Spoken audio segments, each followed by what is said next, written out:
Γεια σας! Είμαι η Ειρήνη, είμαι make-up artist και αυτό εδώ είναι το κανάλι μου. Σήμερα είναι η μέρα που πάω ψυχολόγο, που συνεπάγεται ότι είναι η μέρα της στήλης Get Ready With Me ψυχολογίας. Οπότε πάμε να κάνουμε αυτό εδώ το μακιγιάζ και να μιλήσουμε για τοξική θετικότητα. Που λέτε, έχετε κάνει ποτέ συνεδρία στη ψυχοθεραπεία και να φτάσατε στην πιο ακραία σε εισαγωγικά συνειδητοποίηση που σας έφερε τα πάνω κάτω? Λοιπόν, αυτό έπαθα εγώ με την τοξική θετικότητα. Ακόμα προσπαθώ να ορθοποδήσω μετά από αυτήν την συνειδητοποίηση. Ουσιαστικά μία μέρα για ένα συγκεκριμένο θέμα συνειδητοποιώ με μία άσκηση που μου έβαλε ο ψυχολόγος μου. Παιδιά, παρένθεση, κάντε τις ασκήσεις που σας βάζουν, γιατί με αυτές γίνεται δουλίτσα.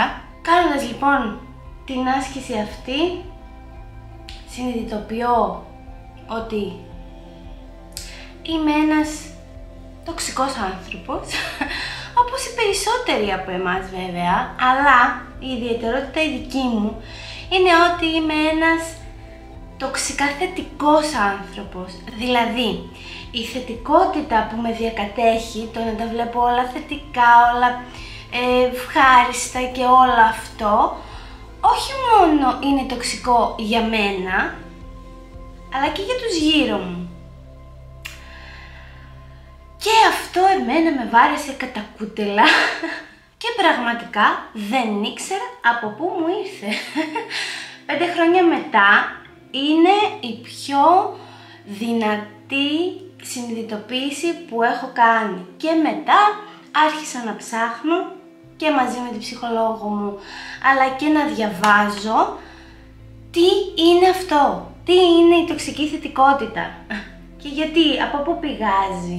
Και συνειδητοποιώ μέσα από ένα βιβλίο που διάβασα, είναι αυτό εδώ, το Toxic Positivity.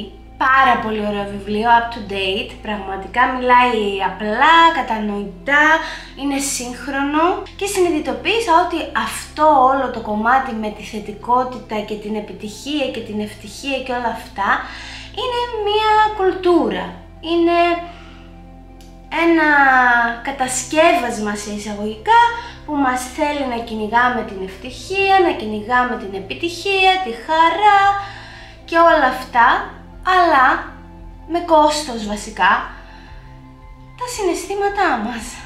Δεν είμαστε ρομπότ, είμαστε άνθρωποι. Και αυτό το συνειδητοποίησα πρόσφατα, όπως είπα, γιατί εγώ ήμουν ένα ρομπότ, ένα living robot. Και συνειδητοποίησα τέλος πάντων μέσα από αυτό ότι δεν είναι μόνο άσπρο μαύρο, είναι όλα τα χρώματα στη ζωή. Υπάρχουν και οι καλές και οι κακές στιγμές και οι μέτριες και είναι ok. Και επίσης είναι ok να μην είσαι ok. Γιατί, θα το λέω πολλές φορές μάλλον σε αυτό το βίντεο, δεν είμαστε ρομπότ. Είμαστε άνθρωποι και έχουμε συναισθήματα. Και τα συναισθήματα είναι η ζωή. Εκεί είναι το νόημα, θεωρώ. Να τα βιώνεις όλα. Και τη λύπη, και τη στεναχώρια, και τη θλίψη. Βασικά τα λέω όλα αυτά γιατί τώρα είμαι στη φάση που μαθαίνω τα συναισθήματα. Να αναγνωρίζω τα συναισθήματα. Δεν ξέρω, εσείς έχετε φτάσει ποτέ σε αυτή τη συνειδητοποίηση? Όχι το να είστε τοξικά θετικός, αλλά να φτάσατε σε μια συνειδητοποίηση που να σας κλώνησε και να αρχίσετε να αναθεωρείτε. Εγώ η αλήθεια είναι πως είμαι στη φάση που προσπαθώ να κάνω adjust στη νέα πραγματικότητα, τη μη τοξικά θετική. Ας πούμε, θα σας πω ένα παράδειγμα που το έλεγα και στη ψυχολόγο μου και ήμουν σε φάση, τώρα ο ήχος που ακούτε είναι η Λούνα, αλλά δεν μπορώ να κάνω κάτι γι' αυτό. Λούνα, μην ροχαλίζεις αγάπη μου. Το έλεγα και στη ψυχολόγο μου και όταν το συνειδητοποιούσα, όταν το έλεγα, ήμουν σε φάση που, ωραία φίλε, τι μας έχει κάνει αυτό? Που λέτε, όταν είχα σπάσει το δάχτυλό μου Πήγα στον ορθοπαιδικό μου που με παρακολουθεί γενικά γιατί έχω διάφορα μυοσκελετικά θέματα τέλος πάντων. Βλέπει την ακτινογραφία και μου λέει βλέπω ένα ραγισματάκι. Του λέω το ήξερα. Το σπάσαμε λέει, το ράγισα το δάχτυλο. Κάνει zoom, μου λέει δεν το ράγισες, το σπάσες. Του λέω τι, το σπάσα, άντε γιατρέ και με σπάσιμο του λέω. Και αρχίζω εγώ να γελάω που έχω σπάσει το δάχτυλό μου, αυτοματοποιημένα. Και είμαι σε φάση, έσπασα το δάχτυλο και αντί ας πούμε το φυσιολογικό θα ήταν να στεναχωρεθώ, να κλάψω εντάξει μπορεί και όχι, αλλά να στεναχωρεθώ, να αγχωθώ, όλο αυτό. Κάλυψα ουσιαστικά όλα τα συναισθήματα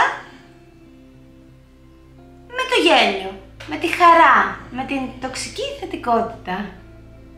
Και γυρνάει η κοπέλα που ήταν εκεί, η νοσηλεύτρια τι ήταν, και μου λέει μπράβο σε πάντως που το αντιμετωπίζεις έτσι. Και ήθελα να της πω, πού να ξέρεις. Ναι, οπότε καλό θα ήταν να αποδεχτούμε όλα μας τα συναισθήματα και να μην προσπαθούμε να είμαστε τέλειοι, γιατί δεν υπάρχει αυτό. Δύσκολο να το αποδεχτούμε, αλλά δεν υπάρχει. Παιδιά, εγώ αυτό έχω καταλάβει, πείτε μου κι εσείς τη γνώμη σας, αλλά δεν υπάρχει η τελειότητα. Και είναι ok να δείχνουμε και ευάλωτοι, να κλαίμε, να πονάμε, να γελάμε, όλα αυτά. Οπότε όσον αφορά τον εαυτό μου, από αυτή την άποψη ήμουνα τοξική σε μένα, με τη θετικότητά μου. Με το να μην δείχνω, βασικά όχι να μην τα δείχνω, να μην τα αναγνωρίζω. Να μην αναγνωρίζω τα συναισθήματά μου, που αυτό ήταν το χειρότερο. Που δεν καταλάβαινα τι συναισθήματα έχω στην κάθε κατάσταση. Τώρα, όσον αφορά την τοξικότητα για τους άλλους, αρχικά δεν μπορούσα καθόλου το αρνητικό, καθόλου, δεν μπορώ το αρνητικό. Προσπαθώ να το αποδεχτώ κι αυτό. Αλλά όταν π.χ. μου έλεγε μία φίλη μου π.χ. Ένα πρόβλημα, ήμουν σε φάση έλα μωρέ, δεν πειράζει, έλα μωρέ αυτό και αυτό.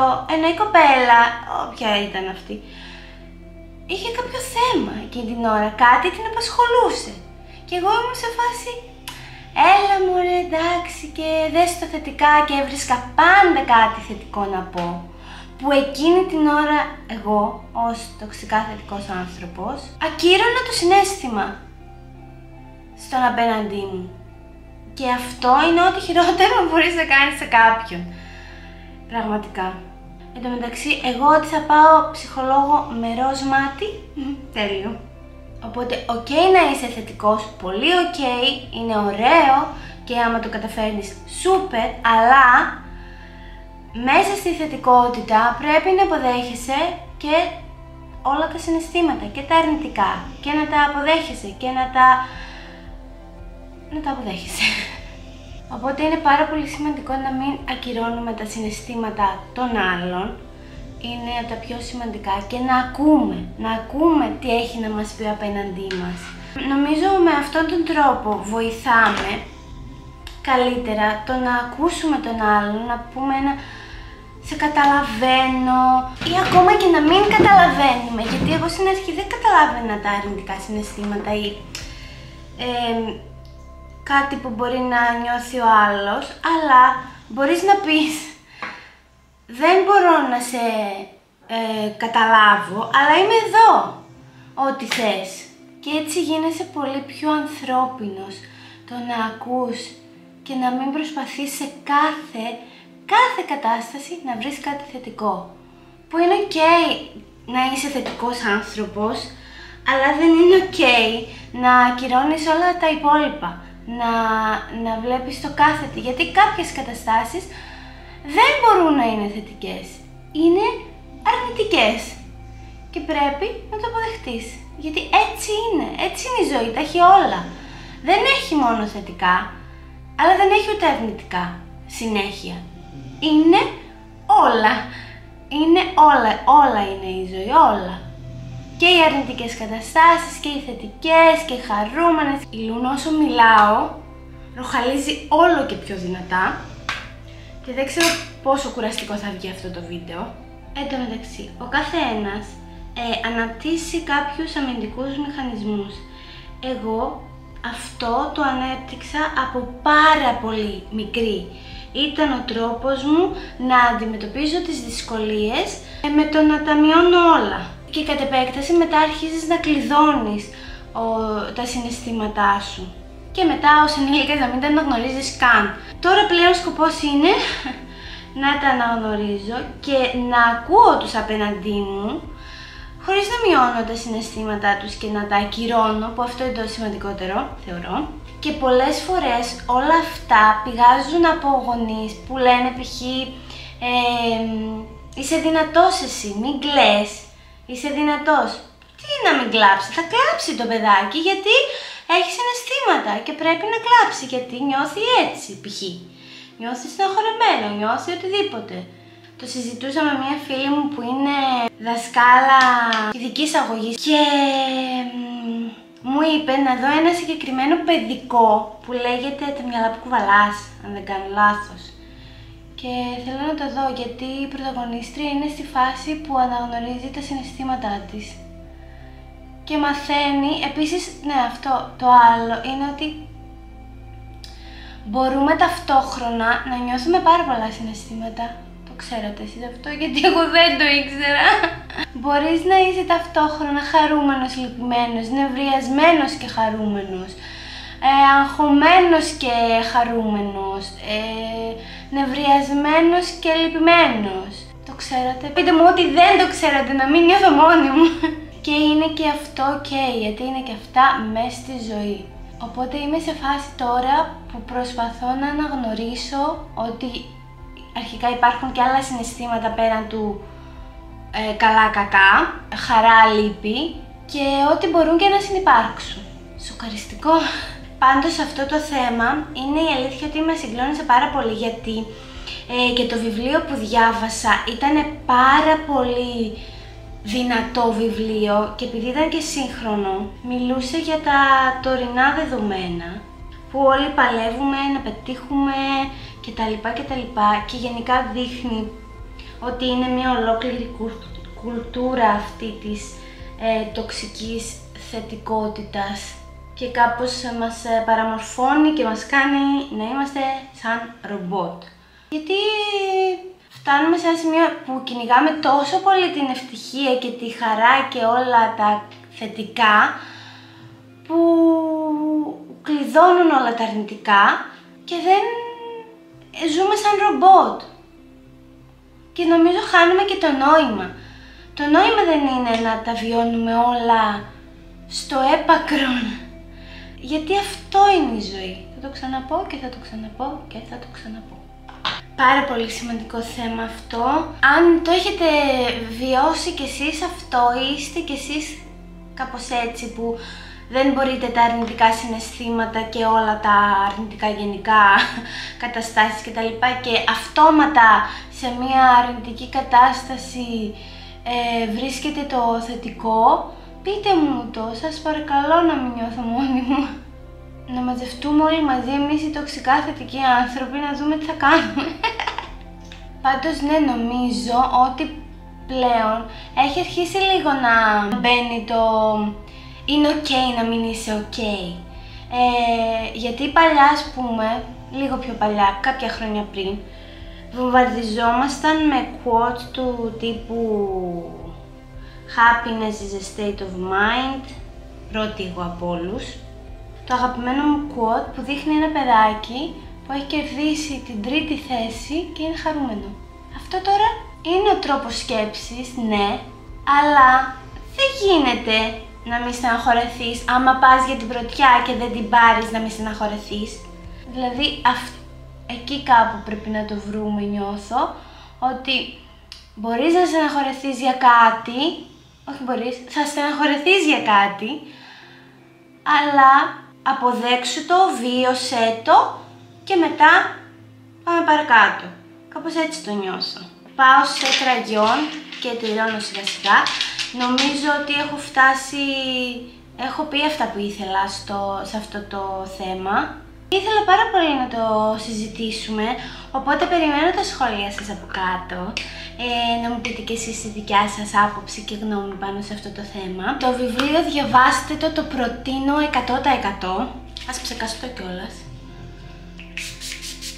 Και είμαι έτοιμη, παιδιά. Αυτό το Get Ready With Me έφτασε στο τέλος του. Αν είναι να κρατήσετε κάτι από αυτό το βίντεο, κρατήστε ότι είμαστε άνθρωποι και δεν είμαστε ρομπότ.